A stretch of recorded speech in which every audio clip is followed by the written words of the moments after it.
Aujourd'hui, on va parler remontée mécanique et plus précisément le remplacement de la télécabine du Linga par un nouveau télésiège. Et c'est Jean-Philippe, directeur d'exploitation de Châtel, Torgon et La Chapelle d'Abondance, qui est avec nous au studio de Radio Châtel RTL2 pour nous en parler.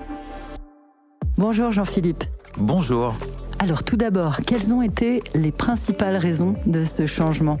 Alors, la première chose, ce qui nous a marqué aussi ces dernières années, c'était les files d'attente qui étaient relativement longues au départ de cette télécabine, qui ont fait aussi que l'investissement, enfin le choix d'investissement en tout cas, s'est porté sur le remplacement de cette installation.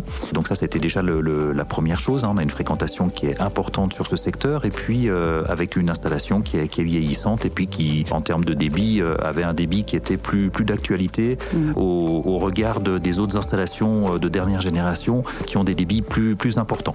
Donc ça, c'était la première raison. Ensuite, l'accessibilité. On se souvient tous de ces escaliers interminables pour accéder au quai d'embarquement du télécabine.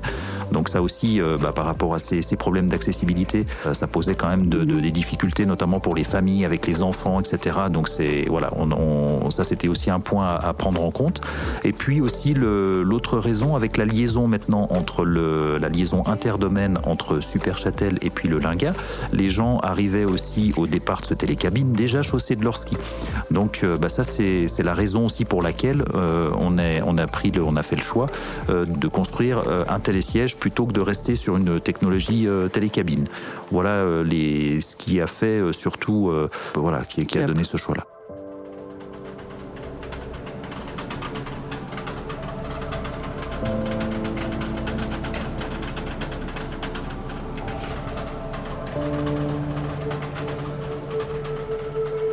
Ça fait combien de temps que ce nouveau télésiège était en projet ? Alors, on a commencé à travailler sur ce projet il y a à peu près 3 ans. La première chose, ce qui est le plus long dans un projet, c'est le dossier d'études d'impact. Ça concerne l'environnement.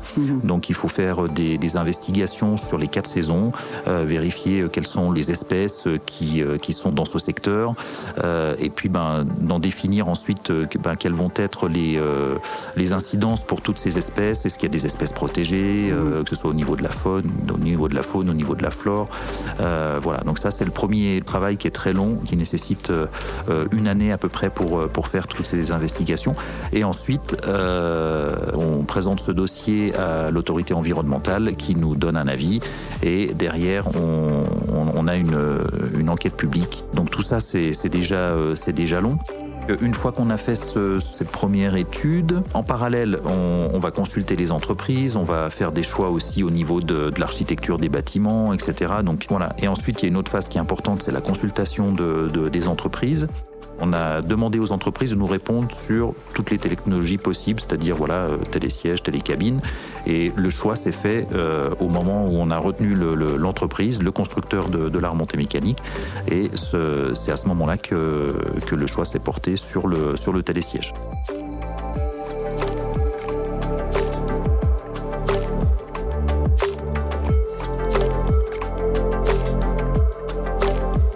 Et donc, revenons un petit peu sur les principales raisons au niveau technique. Alors déjà, pour revenir sur le télécabine, donc c'est un appareil qui était de 1986.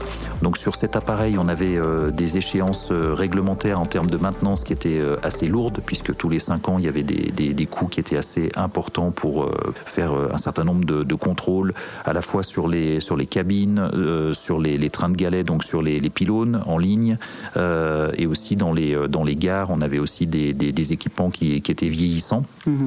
Du coup, des coûts chaque année qui devenaient de plus en plus importants. Et puis des contrôles aussi qui sont quasiment impossibles à faire, notamment sur le contrôle de la fatigue des pylônes ou de l'état des fondations béton de ces massifs. C'est quand même très important. Voilà, c'est très important. Et à un moment, on peut plus justifier.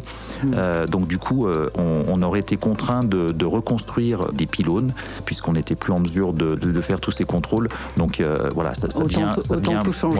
Voilà, surtout que maintenant avec cette nouvelle installation, on avait auparavant 21 pylônes en ligne et on n'en a plus que 13 avec cette nouvelle installation, puisqu'on a des équipements en ligne qui sont construits, les constructions ont évolué, et donc ces pylônes et notamment les trains de galets qui sont sur ces pylônes peuvent recevoir des charges plus importantes, et du coup c'est ce qui nous permet d'avoir moins de pylônes en ligne. C'est plutôt intéressant aussi. C'est intéressant aussi en termes paysagers, on a moins d'impact au niveau paysager, et puis en termes de maintenance aussi. La ligne, donc, elle est positionnée dans le même axe et elle fait exactement la même longueur, j'imagine, que le télécabine. Elle a exactement les mêmes caractéristiques.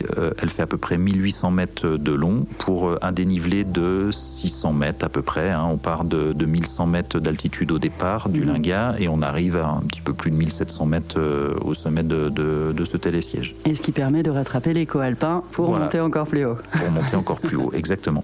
Quels ont été les défis techniques, les principaux défis techniques à ce remplacement ? Un des défis, c'était surtout de conserver la gare amont et d'y intégrer à l'intérieur la gare du nouveau télésiège et d'utiliser ce qui était le garage pour les cabines. On l'a réhabilité pour en faire à l'intérieur une salle hors sac. On a une petite partie garage et puis une zone de maintenance pour les véhicules, pour les sièges. Et puis on a aussi intégré dans cette partie du bâtiment des toilettes et des zones de stockage. Donc la difficulté, ça a été de conserver ce bâtiment et d'y intégrer la remontée mécanique. Donc la transformation, quoi. Voilà, donc on a démonté la moitié du bâtiment là où arrive la remontée mécanique pour reconstruire en fait les nouvelles fondations de la gare. Et donc ça a été quand même un dossier un petit peu compliqué en termes de construction, de réalisation, mais voilà, qui s'est fait dans de bonnes conditions puisque tous ces travaux se sont faits plutôt sur la période juin, juillet, août. Donc voilà.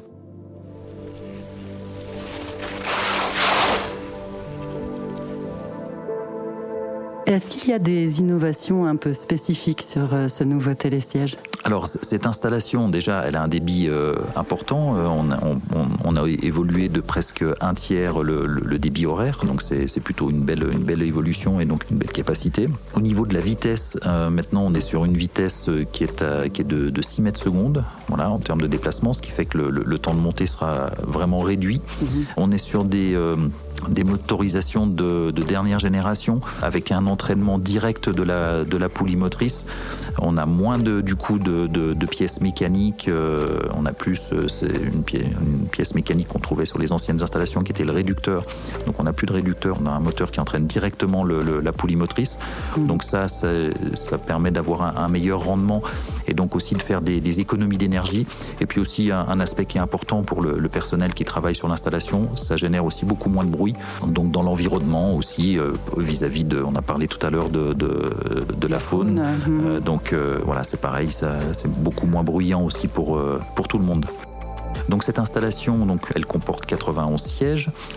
Ces sièges, on a décidé aussi de ne pas les laisser en ligne.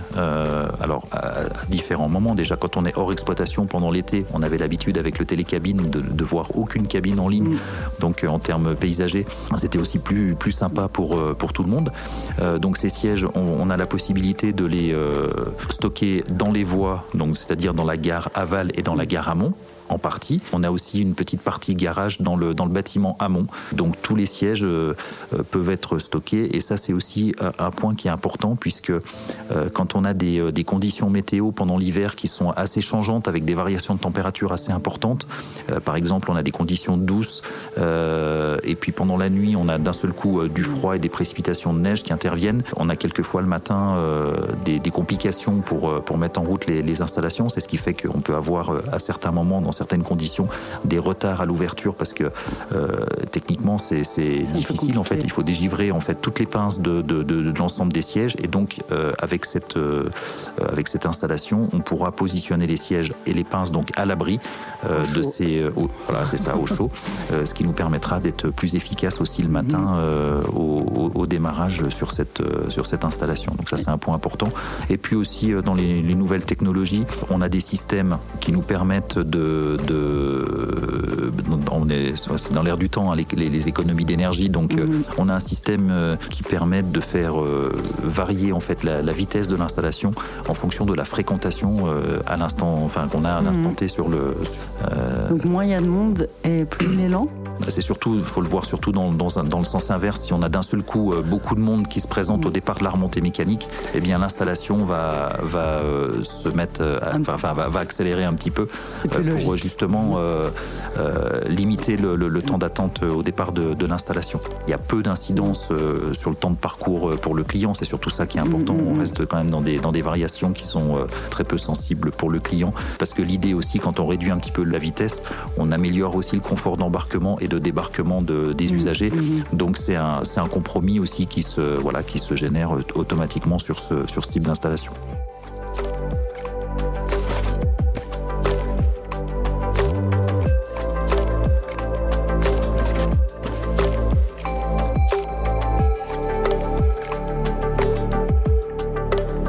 Alors, qu'est-ce que ce nouveau télésiège va apporter aux skieurs, notamment, d'ailleurs, on peut parler de la sécurité lors de conditions météo un peu compliquées, par exemple?